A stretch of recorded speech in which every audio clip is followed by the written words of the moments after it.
Fundamentals of Hindu Faith, Part 29. Gandhi was a traditionalist. His respect for the cow, which he and other educated Indians understood as a representative of Mother Earth, was a factor in the failure of his movement to attract large-scale Muslim support. His insistence on strict vegetarianism and celibacy among his disciples, in keeping with the traditions of Vaishnava asceticism, also caused difficulty among some of his followers. Still, Gandhi's success represented a political culmination of the movement. Popular bhakti began in South India early in Christian era. The religious situation after independence, increasing nationalism, especially after division of India into India and Pakistan in 1947, led to a widening of the gulf between Hindus and Muslims. In the early 1970s, Indian scholars painted the relations of two religions in earlier centuries as friendly, blaming alien rule for the division of India. In Pakistan, the tendency has been to insist that Hindus and Muslims have always been two nations, and that the Hindus nevertheless were happy under their Muslim rulers. Neither position is correct. In earlier times there was much mutual influence, but the conservative element in Indian Islam gained the upper hand long before British power was consolidated in India.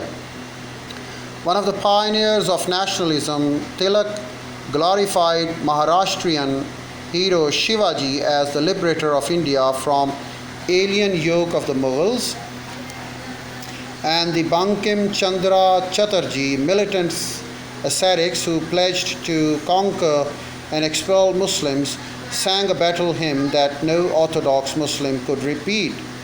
British rulers of India did little or nothing to lessen Hindu-Muslim tension, and their policy of separate electorate for the two communities worsened the situation. Many leaders of Indian National Congress movements, such as Jawaharlal Nehru, carried their Hinduism lightly and favored secular approach to politics.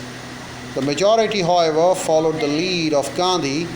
Although to the right of Congress politically, the Hindu Mahasabha, a nationalist group formed to give Hindus a stronger voice in politics, did not oppose non-violence in its drive to establish a Hindu state in India. The transfer of power in 1947 was accompanied by slaughter and pillage of huge proportions. Millions of Hindus left their homes in Pakistan for India, and millions of Muslims migrated in the opposite direction. The tension culminated in the assassination of Gandhi by a Hindu fanatic in January 1948. The policy of a new Indian government was to establish a secular state, and the successive governments have broadly kept to this policy. The governments of Indian states, however, have not been so restricted by constitutional niceties. Some state governments have introduced legislation of specifically Hindu character. On the other hand, the Congress governments have passed legislation more offensive to Hindu traditional prejudices than anything the British Indian government would have dared to enact. For example, all forms of discrimination against untouchables, now usually referred to the administrative language as scheduled castes and in informal speech as Dalits, are forbidden.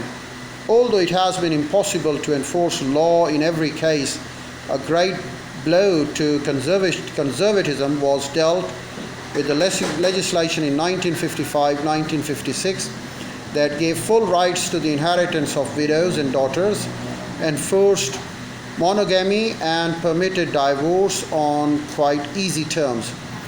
The 1961 law forbidding dowries further undermined traditional Hinduism. Although the dowry has long been a tremendous burden to the parents of the daughters, the strength of the social custom is such that law cannot be fully enforced.